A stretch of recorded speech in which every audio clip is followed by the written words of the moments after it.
నమస్కారం దూరదర్శన్ వార్తలకు స్వాగతం నేను సందీప్ ముందుగా వార్తల్లోని ప్రధాన అంశాలు భద్రతా వ్యవహారాల కేబినెట్ కమిటీతో ప్రధాని మోదీ సమావేశం ఆఫ్ఘన్ పరిణామాలతో పాటు వివిధ అంశాలపై చర్చ ఆఫ్ఘనిస్తాన్ నుంచి స్వదేశానికి చేరుకున్న 140 మంది భారతీయుల బృందం ఆఫ్ఘన్ పౌరుల కోసం ఎమర్జెన్సీ వీసాలను ప్రవేశపెట్టిన కేంద్రం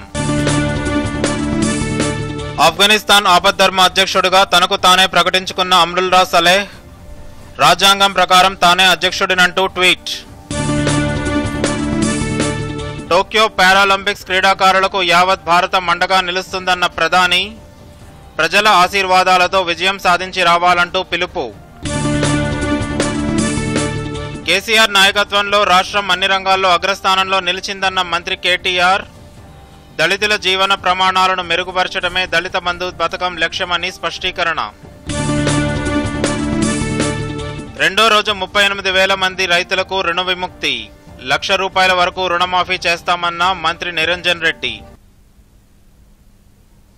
కోవిడ్ మహమ్మారిని అరికట్టేందుకు ప్రతి ఒక్కరూ తప్పనిసరిగా మాస్క్ ధరించాలి, భౌతిక దూరం పాటించాలి, తరచూ చేతులు కడుక్కోవాలి, వ్యక్తిగత శుభ్రతను పాటించాలి. అర్హత ఉన్న వారందరూ తప్పనిసరిగా వ్యాక్సిన్ వేయించుకోవాలి.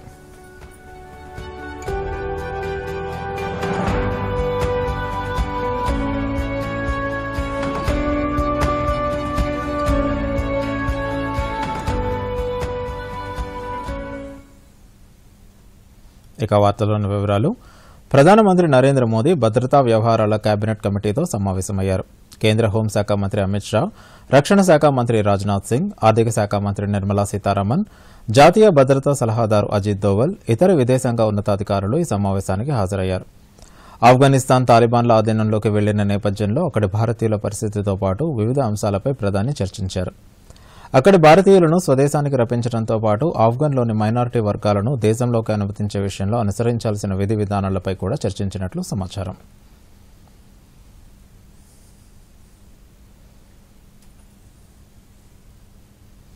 ఆఫ్ఘనిస్తాన్ ఆపద్ధర్మ అధ్యక్షుడిగా అమ్రుల్లా సలేహ్ తనకు తాను ప్రకటించుకున్నారు. రాజ్యాంగం ప్రకారం తానే అధ్యక్షుడినంటూ స్వయంగా ట్వీట్ చేశారు. మరోవైపు వరుసగా రెండో రోజు కూడా ఆఫ్ఘనిస్తాన్లో ఉధృత పరిస్థితులు కొనసాగాయి. తొక్కిసలాట కారణంగా నిన్న మూసివేసిన కాబూల్ ఎయిర్పోర్టులో ఈ రోజు ప్రయాణికుల విమానాలను అనుమతించారు. దీంతో పలు దేశాలు తమ ప్రజలను స్వదేశాలకు తరలిస్తున్నాయి. భారత్తో పాటు అమెరికా రాయబార కార్యాలయాలను మూసివేశాయి. మరోవైపు ఆఫ్ఘన్ పౌరులు ఇతర దేశాలకు వెళ్లేందుకు ప్రయత్నాలు చేస్తున్నారు. కాబూల్తో పాటు దేశంలోని పలు ప్రాంతాలు నిర్మానుష్యంగా మారాయి. అయితే ఆఫ్ఘన్లోని ప్రభుత్వ ఉద్యోగులకు క్షమాభిక్ష ప్రసాదిస్తున్నట్లు తాలిబాన్లు ప్రకటించారు. పూర్తి భరోసాతో సాధారణ జీవితాన్ని గడపాలంటూ సూచించింది. దేశ ప్రజలు ఎక్కడికి వెళ్లాల్సిన అవసరం లేదని, ఆఫ్ఘన్లోనే ఉండాలంటూ సూచించింది. ప్రజల ఆస్తులు, ప్రాణాలకు తాము అండగా నిలుస్తామంటూ తాలిబాన్ ప్రతినిధులు ప్రకటించారు. ఆఫ్ఘనిస్తాన్ను తాలిబాన్లు ఆధీనంలోకి తీసుకున్న నేపథ్యంలో కొత్త వీసా మంజూరు మార్గదర్శకాలపై భారత ప్రభుత్వం సమీక్ష నిర్వహించింది. ఈ సందర్భంగా ఆఫ్ఘన్ పౌరుల కోసం భారత్ కొత్త వీసా కేటగిరీని ఏర్పాటు చేసింది. ఆఫ్ఘన్ల దరఖాస్తులను వేగంగా పరిశీలించేందుకు ఈ ఎమర్జెన్సీ వీసాలను ప్రకటించింది. భారత్కు వచ్చేందుకు ఆఫ్ఘనిస్తాన్ పౌరులు చేస్తున్న వీసా దరఖాస్తుల ఫాస్ట్ ట్రాక్ పరిశీలన కోసం ఈ ఎమర్జెన్సీ వీసా పేరుతో ప్రత్యేక కేటగిరీ ఎలక్ట్రానిక్ వీసాలను అందించనున్నట్లు హోంశాఖ అధికార ప్రతినిధి ట్విట్టర్ వేదికగా వెల్లడించారు. ఆఫ్ఘన్లో భారతీయ రాయబార కార్యాలయాన్ని మూసివేసిన నేపథ్యంలో ఈ ఎమర్జెన్సీ ఎలక్ట్రానిక్ వీసాలను ప్రవేశపెట్టారు. తొలుత 6 నెలల కాల పరిమితితో ఈ వీసాలు మంజూరు చేయనున్నారు. కేంద్ర ప్రభుత్వ సత్వర చర్యలతో ఆఫ్ఘన్లోని 140 మంది భారతీయులు స్వదేశానికి చేరుకున్నారు. కాబూల్లోని భారతీయ రాయబార కార్యాలయంలోని అధికారులు, సిబ్బందితో పాటు రక్షణ విభాగ అధికారులను భారత వైమానిక దళానికి చెందిన C-17 యుద్ద విమానం ద్వారా భారత్కు తరలించారు. ఇందులో ఆఫ్ఘనిస్తాన్లో భారత రాయబారి రుద్రేంద్ర టండన్తో పాటు 4 ప్రయాణికులు ఉన్నారు. కాబూల్ నుంచి బయలుదేరిన ఈ ప్రత్యేక విమానం గుజరాత్లోని జామ్నగర్కు చేరుకుంది. విమానం ల్యాండింగ్ కాగానే భావోద్వేగానికి గురైన వందలాది మంది ఒక్కసారిగా భారత్ మాతా కీ జై అంటూ నినాదాలు చేశారు. వాస్తవానికి సోమవారమే వీరిని తరలించాల్సి ఉన్న కాబూల్ గగనతనాల్ని మూసివేయడంతో సాధ్యం కాలేదు. ఈ నేపథ్యంలో విదేశాంగ శాఖ మంత్రి జయశంకర్ అమెరికా భద్రతా సలహాదారు జేక్ సావెలిన్తో సంప్రదింపులు జరిపి భారతీయ విమానాలను అనుమతించాలంటూ కోరారు. ఇందుకు అమెరికా సానుకూలంగా స్పందించడంతో భారతీయుల తరలింపును వేగవంతం చేశారు. మరోవైపు ఇప్పటికీ ఆఫ్ఘన్లో ఉన్న భారతీయుల కోసం ప్రత్యేకంగా call centre, toll free number, email ఐడీని ఏర్పాటు చేసింది.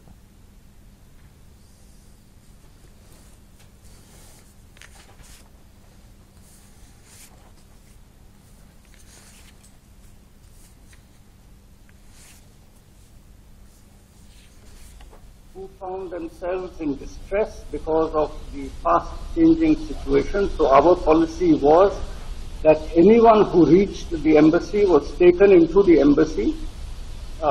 Well, I don't know how they managed inside the embassy, but we were sure that they were safe, secure, and there was an avenue for an exit. That was the general approach we followed. And we did this in 2 phases. We did this, and this would not have been possible without the work of the whole embassy. Different wings did different jobs. Some of the jobs I can't even mention, but it all came together, and we are finally here, safe and secure in front of you. Tokyo పారాలింపిక్స్లో పాల్గొనే ప్రతి క్రీడాకారుడి వెనుక 130 కోట్ల భారతీయులున్నారని ప్రధాని నరేంద్ర మోదీ అన్నారు. Tokyo పారాలింపిక్స్లో పాల్గొనే క్రీడాకారులతో ప్రత్యేకంగా ముచ్చటించిన ఆయన కోట్లాది మందిలో స్ఫూర్తి నింపేలా విజయంతో తిరిగి రావాలంటూ పిలుపునిచ్చారు. క్రీడాకారులను పేరు పేరున ఆత్మీయంగా పలకరిస్తూ భవిష్యత్ మార్గదర్శకాన్ని తెలియజేస్తూ మనస్థైర్యం నింపారు. మరిన్ని వివరాలు.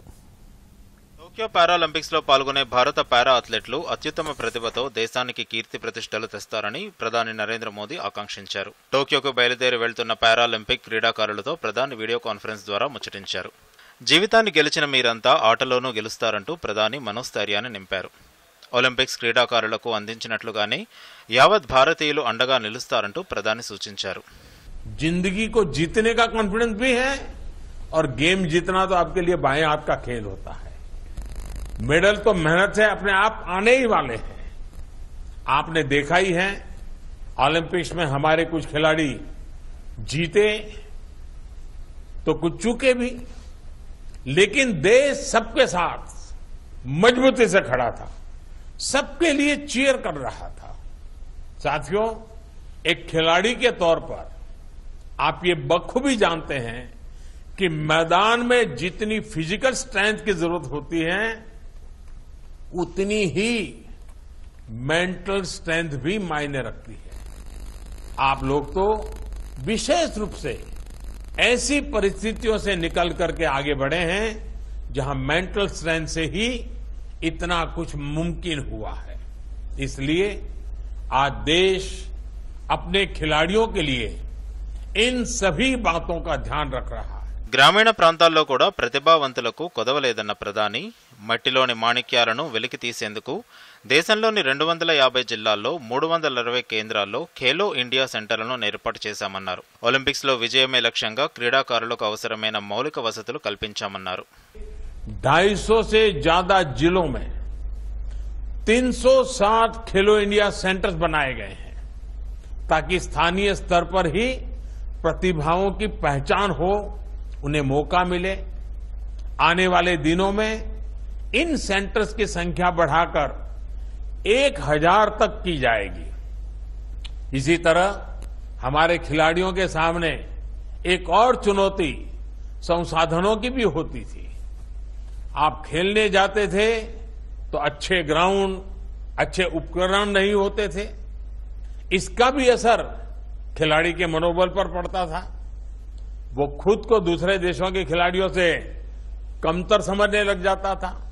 लेकिन आज देश में स्पोर्ट्स से जुड़े इंफ्रास्ट्रक्चर का भी विस्तार किया जा रहा है.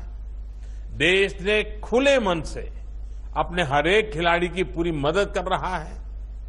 टारगेट ओलंपिक, पोडियम स्कीम, इसके जरिए भी देश ने खिलाड़ियों को जरूरी व्यवस्थाएं दी. టోక్యో పారాలింపిక్స్లో పాల్గొంటున్న 54 మంది క్రీడాకారుల బృందం దేశ స్వాతంత్ర అమృత్ మహోత్సవాన్ని ప్రతిబింబిస్తుందని పారాలింపిక్స్ కమిటీ ఆఫ్ ఇండియా అధ్యక్షురాలు దీపా మాలిక్ అన్నారు. Sports ministry, target Olympic podium scheme, sports authority of India का योगदान बेहद सराहनीय रहा है. मैं गर्व के साथ कहती हूँ कि टोक्यो 2020 पैरालंपिक्स में जाने वाला 54 खिलाड़ियों का दल हमारे नए इंडिया at 75 भारत का एक प्रतिबिंब है. वो भारत जो अपने दिव्यांग को सशक्त, फिट और खेलने खिलने का पूरा अवसर दे रहा है। టోక్యో పారాలింపిక్స్ లో విజయం సాధించిన తర్వాత తొలిసారి తల్లి దగ్గరకు వెళ్లినప్పుడు ఏం చేస్తారంటూ ఉత్తరప్రదేశ్కు చెందిన జ్యోతి బాలియాను ప్రధాని ప్రశ్నించారు. తన తల్లి చేసిన రొట్టె తింటానంటూ ఆమె సమాధానం చెప్పింది. ఇందుకు ప్రధాని కూడా మీరు తప్పక విజయం సాధించి వస్తారంటూ ఆశీర్వదించారు. अभी तो खा नहीं पाती होगी, लेकिन जब गोल्ड लेकर के आओगी, माँ के पास जाओगी तो सबसे पहले क्या खाने के लिए मांगोगी? सर मुझे भिंडी बहुत पसंद है और घर की मतलब अपनी मम्मी की हाथ की रोटी, तो सर वही खाना पसंद करूंगी. ప్రధాని మార్గదర్శకంలో దేశంలో క్రీడారంగం దినదినాభివృద్ధి చెందుతోందని క్రీడా శాఖ మంత్రి అనురాగ్ ఠాకూర్ అన్నారు. సుదీర్ఘ ప్రణాళిక, స్థిరమైన లక్ష్యాలతో క్రీడలకు అన్ని రకాలుగా సహకారం అందుతోందన్నారు. ఒలింపిక్స్ లో పాల్గొన్న క్రీడాకారులతో ప్రధాని 2 గంటల పాటు గడపడం గొప్ప విషయమన్నారు. దేశ యువతలో కొత్త ఆసక్తి, ఆత్మస్థైర్యం, ప్రేరణ కలిగిస్తాయని ఆయన అన్నారు. प्रधानमंत्री जी, आपका खेल के प्रति अभिरुचि और खेलों को बढ़ावा देने में आपका मार्गदर्शन, आपके द्वारा खिलाड़ियों को समय समय पर दिया गया प्रोत्साहन, ये हम सबके लिए प्रेरणा स्रोत है. मैंने पिछले कल भी देखा, आपने ओलंपिक से लौटे हमारे सभी खिलाड़ियों को अपने निवास स्थान पर चाय पर बुलाया था. 2 घंटे से ज्यादा समय आपने खिलाड़ियों से बिताया. आपके जाने के बाद खिलाड़ी और भावुक थे और खेल फेडरेशन के लोग ये कह रहे थे कि जिस देश का प्रधानमंत्री इतना समय खिलाड़ियों को, खेल संस्थाओं को देता हो, उस देश के युवा कुछ भी करने के लिए तैयार होंगे. Bureau report, Doordarshan news. CM KCR నాయకత్వంలో తెలంగాణ రాష్ట్రం అన్ని రంగాల్లో అగ్రస్థానంలో నిలిచిందని రాష్ట్ర ఐటీ పురపాలక శాఖ మంత్రి కేటీఆర్ అన్నారు. సంగారెడ్డి జిల్లా పటాన్చెరు గీతం యూనివర్సిటీలో నిర్వహించిన ఓ కార్యక్రమంలో ఆయన ముఖ్య అతిథిగా పాల్గొన్నారు. ఈ సందర్భంగా కేటీఆర్ మాట్లాడుతూ తెలంగాణ ఏర్పడిన సమయంలో నెలకొన్న అపోహలు, అనుమానాలను తాము తొలగించామన్నారు. ధాన్యం ఉత్పత్తిలో దేశంలోనే తెలంగాణ తొలి స్థానంలో ఉందన్నారు. 24 గంటల నిరంతర విద్యుత్, కాళేశ్వరం ప్రాజెక్టు నిర్మాణంతో వ్యవసాయ రంగాన్ని పండగలా మార్చామన్నారు. దేశంలో ఇంటింటికి రక్షిత మంచినీరు అందిస్తున్న ఏకైక రాష్ట్రం తెలంగాణ మాత్రమేనని ఆయన అన్నారు.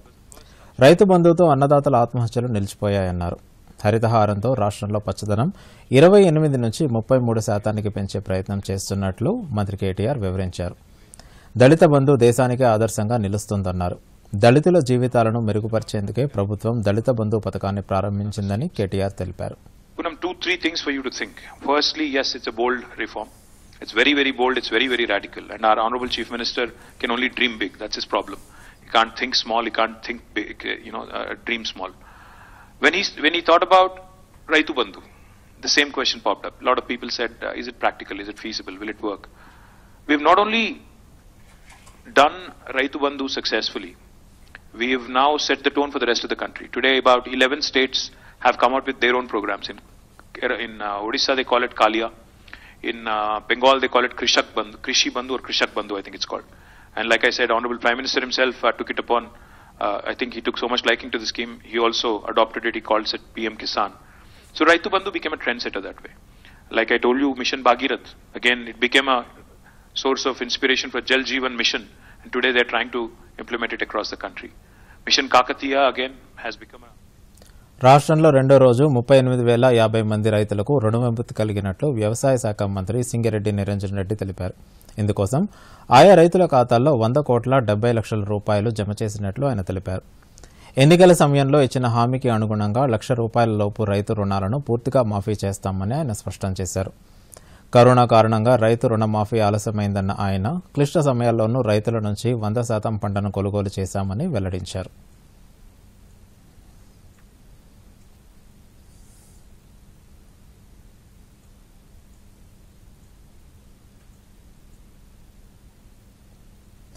కామారెడ్డి జిల్లా బాన్సువాడలో పలు అభివృద్ది పనులను స్పీకర్ పోచారం శ్రీనివాసరెడ్డి ప్రారంభించారు. పర్యటనలో భాగంగా కోటగిరి మండలంలోని గ్రామాల్లో పర్యటించి ప్రజల సమస్యలు తెలుసుకున్నారు. అక్కడికక్కడే ప్రభుత్వ అధికారులతో మాట్లాడి సత్వరమే పరిష్కరించాలని ఆదేశించారు. వ్యవసాయదారుల దగ్గరకు స్వయంగా వెళ్లి ప్రభుత్వం నుంచి అందుతున్న సాయాన్ని అడిగి తెలుసుకున్నారు. అనంతరం సోంపూర్ గ్రామంలో 16 లక్షల వ్యయంతో నిర్మించిన గ్రామ సచివాలయం, డ్వాక్రా మహిళా సంఘం భవనాలను ప్రారంభించారు. వీటితో పాటు 30 డబుల్ బెడ్రూమ్ ఇళ్లను ప్రారంభించి ఆంగన్వాడీ, ఎస్సీ కమ్యూనిటీ హాల్ భవనాలకు శంకుస్థాపన చేశారు. తప్పనిసరిగా ఎవరైతే భార్యాభర్తలకు ఇల్లు మంజూరు చేస్తున్నామో మీ కన్న తల్లిదండ్రులు కూడా మీ దగ్గర ఉంచుకోవాలి. కాక్లీ గ్రామానికి చెందినటువంటి శివారు రోడ్డును దాని ఒక పద్ధతి ప్రకారం చేయడానికి ఒక్క గ్రామానికి ఒక ₹1 కోటి అవుతుంది. ఆ రోడ్డు యొక్క పరిస్థితిని చూసి ఈ కల్వర్ట్లు, ఆ బ్రిడ్జ్ ఇవన్నీ కట్టుకోవడానికి, ఆ రోడ్డును మజబూత్ చేయడానికి ముఖ్యమంత్రి గారు కేసీఆర్ గారి దృష్టికి తీసుకెళ్లినప్పుడు ఈ రోడ్డుకు అధికారులు చెప్పినటువంటి అంచనా ప్రకారంగా ముఖ్యమంత్రి గారు ఇచ్చినటువంటి డబ్బుల నుంచి ₹1 కోటి మంజూరు చేశారు. చిన్నారులకు న్యూమోనియా సోకకుండా న్యూమోకోకల్ కాంజుగేట్ వ్యాక్సిన్ వేయించాలని హైదరాబాద్ జిల్లా కలెక్టర్ శర్మన్ సూచించారు. 2 సంవత్సరాల లోపు పిల్లలకు తప్పనిసరిగా టీకా వేయించాలని కోరారు. అన్ని ప్రైమరీ హెల్త్ కేర్ సెంటర్లలో వ్యాక్సిన్ అందుబాటులో ఉంటుందని ఆయన తెలిపారు. ఒక వ్యాక్సిన్ డోసు ₹4,000 ఖర్చుతో కూడుకున్నదని, అయితే ప్రభుత్వం ఉచితంగా అందిస్తుందని ఆయన తెలియజేశారు. చిన్నారుల తల్లిదండ్రులు ఈ అవకాశాన్ని ఖచ్చితంగా సద్వినియోగం చేసుకోవాలని సూచించారు. ప్రతి చిల్డ్రన్కి అంటే కిడ్స్కి కూడా ఇవ్వడం జరుగుతుంది. దీంట్లో ఇంతవరకు దాదాపుగా మన ఇండియాలోనే ప్రతి సంవత్సరము ఈ న్యూమోకోకల్ కంజుగేట్ లేకపోవడం, ఈ వ్యాక్సిన్ లేకపోవడం లేదా ఈ డిసీజ్తో ఏదైతే న్యూమోకోకల్ డిసీజ్ ఉందో దానివల్ల ప్రతి సంవత్సరము 12 లక్షల మంది, అంటే 1 మిలియన్ 1.2 మిలియన్ అంటే 12 లక్షల మంది చనిపోతున్నారు. ఇది మన ఒక దేశంలో మాత్రమే, ఇంకా ఇతరత్ర దేశాల్లో కూడా ఆ ఫిగర్ మాత్రం చాలా ఎక్కువగా ఉంటుంది. అయితే దీనివల్ల ఈ వ్యాక్సిన్ వల్ల ఈ డిసీజ్ని మనం కంట్రోల్ చేయవచ్చు. అందులో భాగంగానే నేషన్ వైడ్గా కూడా ఇది మనం 18th నుంచి మన రాష్ట్రంలో కూడా ఈ వ్యాక్సిన్ని మనం ఇవ్వడం జరుగుతుంది. దీంట్లో ఎవరు కూడా ఎలాంటి భయాందోళనకు గురి కావద్దు. ఎందుకంటే చిన్న కిడ్స్ కాబట్టి పసికందులకి ఇస్తున్నాము. బట్ తల్లిదండ్రులు ఎవరు కూడా భయపడడానికి ఆస్కారం, భయపడకూడదు. జనరల్గా ఈ డిసీజ్ ఎవరికి వస్తుందంటే కామన్గా ఎవరైతే పోషక పదార్థాలు సరిగ్గా లేక డెలివరీ అయ్యే పిల్లలకు కానీ తల్లులకు అంటే లాక్టేటింగ్ మదర్స్ సరైన ఫీడింగ్ వాళ్ళకు కూడా సరైన మోతాదులో ఆహార పదార్థాలు తీసుకోకపోవడం వల్ల కానీ వారికి పుట్టబోయే పిల్లలకు ఈ డిసీజ్ ఎక్కువగా వస్తుంది. మన మెయిన్ టార్గెట్ మాత్రం ఇప్పుడు అందరికీ కూడా మన రాష్ట్రంలో ప్రతి ఒక్కరికి కూడా ఎవరైతే చంటి పిల్లలు ఉన్నారో వాళ్ళందరికీ 1.5 మంత్ నుంచి 3.5 మంత్లోగా 2 డోసులుగా ఇస్తారు. ఇంకోటి మాస్టర్ డోస్ కూడా 9 మంత్స్కి ఇస్తారు. ఆత్మనిర్భర్ భారత్లో భాగంగా కోవిడ్ లాక్డౌన్ వల్ల ఆర్థికంగా దెబ్బతిన్న వీధి వ్యాపారులను ఆదుకునేందుకు కేంద్రం ప్రధానమంత్రి స్వనిధి పథకాన్ని అమలు చేస్తోంది. ఈ పథకం ద్వారా మంచిర్యాల జిల్లాలోని అనేక మంది చిరు వీధి వ్యాపారులకు లబ్ధి చేకూరుతుంది. దీనిపై దూరదర్శన్ అందిస్తున్న ప్రత్యేక కథనం.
భ్రూణ హత్యలను రూపుమాపడమే లక్ష్యంగా బాలికల బంగారు భవిష్యత్కు బాటలు వేయడమే ధ్యేయంగా కేంద్ర ప్రభుత్వం సుకన్య సమృద్ధి యోజన ఆశించిన ఫలితాలనిస్తుంది.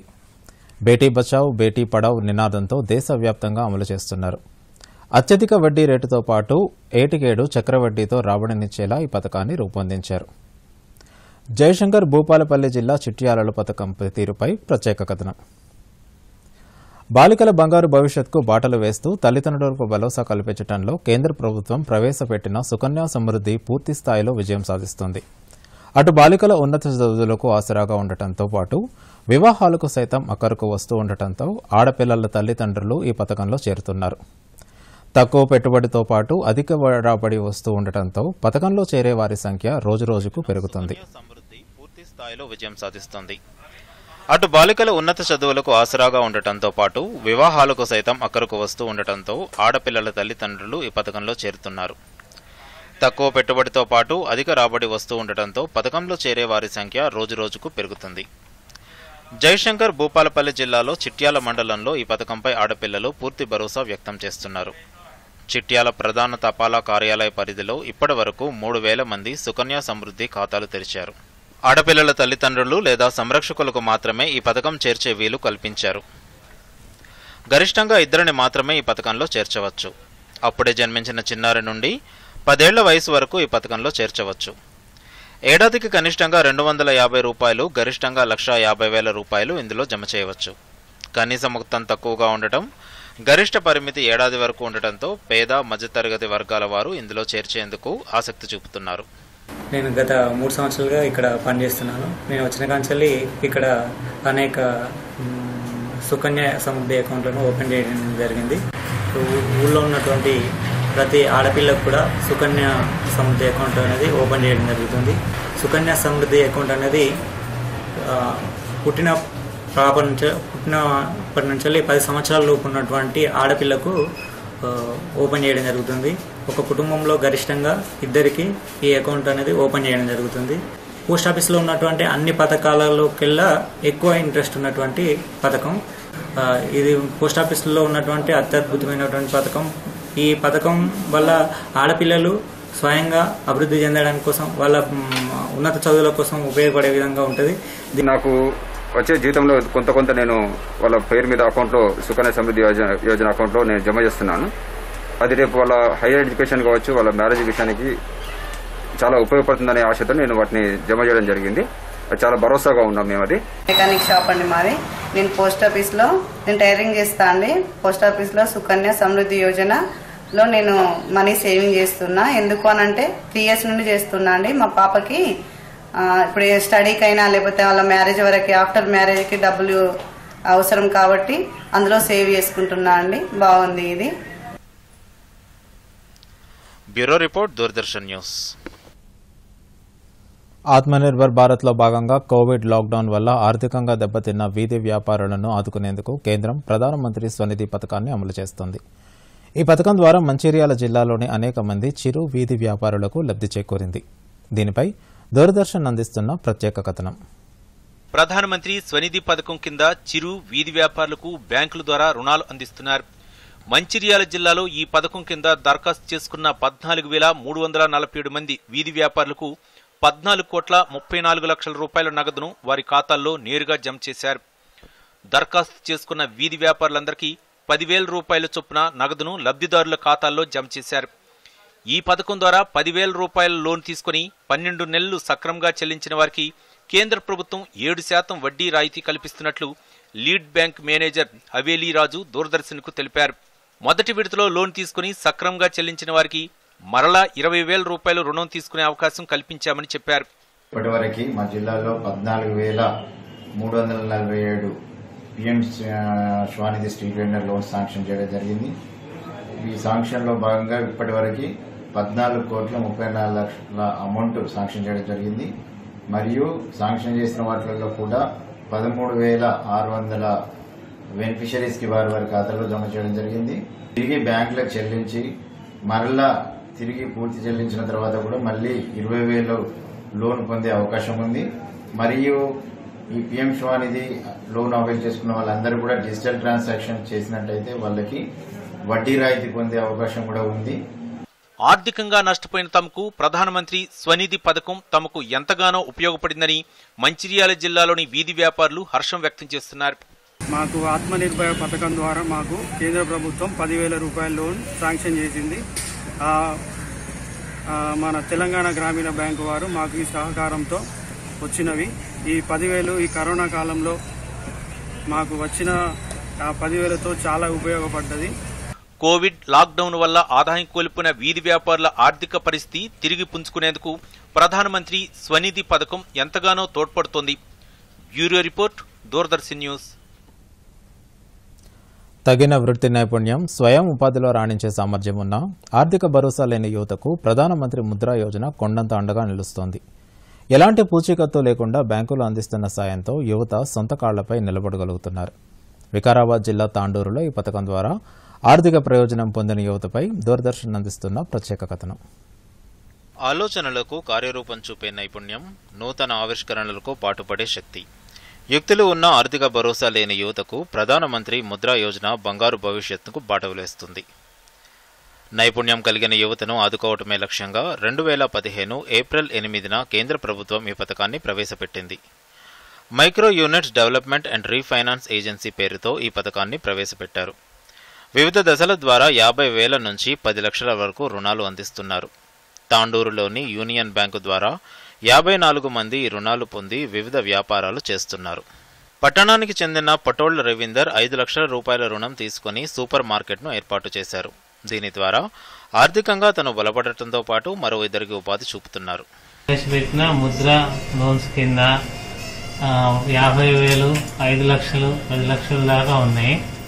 వీటికి సంబంధించి ఇక్కడ ఉన్న కస్టమర్లకి చిన్న చిన్న వ్యాపారాలు చేసుకోవడానికి వాటికి మా దగ్గర దాదాపుగా ఒక 30-40 లోన్లు కూడా ఇచ్చున్నాము. వీళ్ళంతా సక్రమంగా వినియోగించుకొని యూనిట్స్ పెట్టుకొని డెవలప్ అవడానికి కృషి చేస్తున్నారు. కూలీలుగా ఉన్న తాము ముద్రా రుణాలతో స్వయం ఉపాధి పొందుతున్నామని మరికొందరు లబ్ధిదారులు చెబుతున్నారు. ప్రభుత్వ మార్గదర్శకంలో బ్యాంకుల చేయూతనిస్తూ ఉండటంతో తమ తలరాత మారిందంటున్నారు. నేను సూపర్ మార్కెట్ ఓపెనింగ్ గురించి యూనియన్ బ్యాంకులో 5 లక్షలు అప్పుగా తీసుకున్నాను ముద్రలో. దానికి ప్రతి నెల 10,360 రూపాయలు కడుతున్నాను. 5 సంవత్సరాలు అని చెప్పాడు మేనేజర్ సార్. మాకు యూనియన్ బ్యాంక్ తరఫు నుంచి 1 లక్ష రూపీస్ లోన్ ఇచ్చేసాడు మేనేజర్ గారు. మేము సాటిస్ఫాక్షన్. దానికి 30 మంత్స్ పీరియడ్ మంత్లీ 3,000 పే చేస్తుంటాము. ఈ లోన్ క్లియర్ అయ్యాక మళ్ళీ మేనేజర్ కూడా మాకు ఎక్కువ ఇస్తానని చెప్పారు. Bureau report, Doordarshan news. Wanaparthy రైతులు వ్యవసాయంలో సరికొత్త విధానాలు అనుసరిస్తున్నారు. చేయి కలిసి సాగును సంపన్నం చేస్తున్నారు. ఉమ్మడి సహకార సాగుతో లాభసాటి బాట పట్టిన వనపర్తి జిల్లా చిన్నమందడి రైతులపై ప్రత్యేక కథనం. కూరగాయల సాగుతో కళకళలాడుతున్న ఈ ప్రాంతం వనపర్తి జిల్లా మందండి గ్రామం. సాంప్రదాయ ఏక పంటలతో సాగు భారమైన వేళ ఇక్కడ రైతులు తమ ఆలోచనలకు పదును పెట్టారు. కలిసి ఉంటే కలదు సుఖమన్న నానుడితో ఆచరణలో పెట్టారు. సాగు తీవ్ర సంక్షోభంలో ఉన్న సమయంలో సర్పంచ్ సూర్యచంద్రారెడ్డితో పాటు 36 మంది రైతులు కూర్చుని భవిష్యత్ ప్రణాళికపై చర్చించారు. నిరంతరం ఆదాయం వచ్చే బహుళ పంటలను సాగు చేస్తే లాభాల బాట పట్టవచ్చన్న నిర్ణయానికి వచ్చారు. గ్రామ సర్పంచ్ సూర్యచంద్రారెడ్డి తొలుత ఈ ప్రయోగానికి శ్రీకారం చుట్టారు. దీనికి గాను మాకు హార్టికల్చరల్ డిపార్ట్మెంట్ నుంచి, అట్లాగే అగ్రికల్చరల్ మినిస్టర్ గారి దగ్గర నుంచి, అలాగే కలెక్టర్ గారి దగ్గర నుంచి మేము కొంత సహకారాన్ని తీసుకొని డ్రిప్ ఇరిగేషన్ ఏదైతుందో వాటన్నింటినీ సబ్సిడీలో మినిస్టర్ గారు చెప్పడం ద్వారా మాకు కొంత వాళ్ళు ఆర్థికంగా సాయం చేయడం జరిగింది. వాటిని మేము తీసుకొని వాటి ఫలాల్ని ఈరోజు రైతులందరూ కూడా అనుభవిస్తున్నారు. సూర్యచంద్రారెడ్డి విజయవంతం కావడంతో గ్రామంలోని ఇతర రైతులు చేయి కలిపి కూరగాయల సాగును చేపట్టారు. ఇందుకు రాష్ట్ర వ్యవసాయ శాఖ మంత్రి సింగిరెడ్డి నిరంజన్ రెడ్డి, ఉద్యానవన శాఖ కమిషనర్ వెంకట్రామిరెడ్డి, జిల్లా కలెక్టర్ యాస్మిన్ భాషాలను తమ వంతు చేయూతనందించారు. పైలట్ ప్రాజెక్టుగా గుర్తించి అవసరమైన అన్ని సబ్సిడీలను అందించారు. దీనితో క్లస్టర్లోని రైతులంతా ఆధునిక విధానాల ద్వారా కూరగాయలను సాగు ప్రారంభించారు. తక్కువ భూమిలో ఎక్కువ పంటల విధానాన్ని ఇక్కడ రైతులు అమలు చేస్తున్నారు. ఏకకాలంలో బహుళ పంటల సాగుతో అనతి కాలంలోనే లాభాల బాట పట్టారు. కూరగాయల సాగుతో తాము ఎంతో ప్రయోజనం పొందుతున్నామని ఇక్కడ రైతులు చెబుతున్నారు. కూలీల అవసరం లేకపోవటం, కుటుంబ సభ్యులే అన్ని పనులు చూసుకుంటున్నారని, దీంతో ఖర్చులు తక్కువయ్యి ఆదాయం ఎక్కువ వస్తుందని చెప్పారు. అయితే మేము ఇంతకు ముందు బుడసేను వేసినాం, ఇవి జొన్నలు వేసినాం, వరి వేసినాం. అయితే ఏం లాభం లేదు. లాభం లేకపోతే మా ఊరు సర్పంచ్ తోట నాటాడు. తోట నాటితే మేము చూసి సర్పంచ్ని చూసి మేము తోట నాటుకున్నాం. నాటితే మంచిగా ఉంటుందని సర్పంచ్ కూడా సలహా ఇచ్చారు మాకు. సలహా ఇస్తే మేము నాటుకున్నాం. మేము నాటితే మాకు మంచిగానే లాభం పడింది. Bureau report, Doordarshan news. Corona వ్యాక్సినేషన్లో భారత్ సరికొత్త రికార్డును సృష్టించింది. దేశవ్యాప్తంగా గడిచిన 24 గంటల వ్యవధిలో 88,13,919 మందికి వ్యాక్సినేషన్ అందజేశారు. దీంతో ఇప్పటి వరకు 55,47,30,609 డోసులు పంపిణీ చేశారు. ఇదే సమయంలో కోవిడ్ కేసుల నమోదు కూడా 154 రోజుల కనిష్టానికి చేరుకుంది. గడిచిన 24 గంటల్లో దేశంలో 25,166 కొత్త కేసులు నమోదు కాగా 36,830 మంది సంపూర్ణ ఆరోగ్యంతో కోలుకున్నారు. ప్రస్తుతం దేశంలో రికవరీ రేటు 97.51% పెరిగిందని కేంద్ర వైద్య ఆరోగ్య శాఖ వెల్లడించింది. ప్రస్తుతం వీక్లీ పాజిటివిటీ రేటు 1.98%గా, రోజువారీ పాజిటివిటీ రేటు 1.61%గా ఉన్నట్లు తెలిపింది.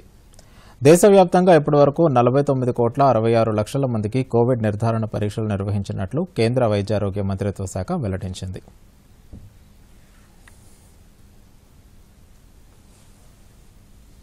టీ20 వరల్డ్ కప్ షెడ్యూల్ను ఐసీసీ ప్రకటించింది. ఈ ఏడాది అక్టోబర్ 17 నుంచి నవంబర్ 14 వరకు మ్యాచ్ల షెడ్యూల్ను విడుదల చేసింది. టీమిండియా తన తొలి మ్యాచ్లో దాయాది పాకిస్తాన్తో తలపడనుంది. అక్టోబర్ 24న దుబాయ్లో ఈ మ్యాచ్ జరగనుంది. అక్టోబర్ 23న ప్రారంభమయ్యే సూపర్ 12 స్టేజ్ తొలి మ్యాచ్లో ఆస్ట్రేలియా, సౌత్ ఆఫ్రికాలు తలపడతాయి. పాకిస్తాన్తో తలపడిన తర్వాత భారత్ అక్టోబర్ 31న న్యూజిలాండ్తో, నవంబర్ 3న ఆఫ్ఘనిస్తాన్తో ఆడనుంది. ఈ మ్యాచ్లన్నీ భారత కాలమానం ప్రకారం రాత్రి 7:30 గంటలకు ప్రారంభమవుతాయి. నవంబర్ 10న అబుదాబిలో తొలి సెమీఫైనల్ జరుగుతుంది. నవంబర్ 11న దుబాయ్లో రెండో సెమీస్ జరుగుతుంది. నవంబర్ 14న దుబాయ్ వేదికగా ఫైనల్ మ్యాచ్ జరుగుతుంది. ఇక ముఖ్యాంశాలతో వార్తలను ముగిద్దాం. నమస్కారం. దూరదర్శన్ యాదగిరి వార్తలను ఇప్పుడు సోషల్ మీడియాలో కూడా చూడవచ్చు. యూట్యూబ్లో అయితే డీడీ న్యూస్ తెలంగాణ, ట్విట్టర్ వేదిక అయితే DD news Telangana @DD Yadagiri news, మరి ఫేస్బుక్లో అయితే డీడీ న్యూస్ తెలంగాణలో చూసి లైక్ చేయండి, షేర్ చేయండి. భద్రతా వ్యవహారాల కేబినెట్ కమిటీతో ప్రధాని మోదీ సమావేశం. ఆఫ్ఘన్ పరిణామాలతో పాటు వివిధ అంశాలపై చర్చ. ఆఫ్ఘనిస్తాన్ నుంచి స్వదేశానికి చేరుకున్న 140 మంది భారతీయుల బృందం. ఆఫ్ఘన్ పౌరుల కోసం ఎమర్జెన్సీ వీసాలను ప్రవేశపెట్టిన కేంద్రం. ఆఫ్ఘనిస్తాన్ ఆపద్ధర్మ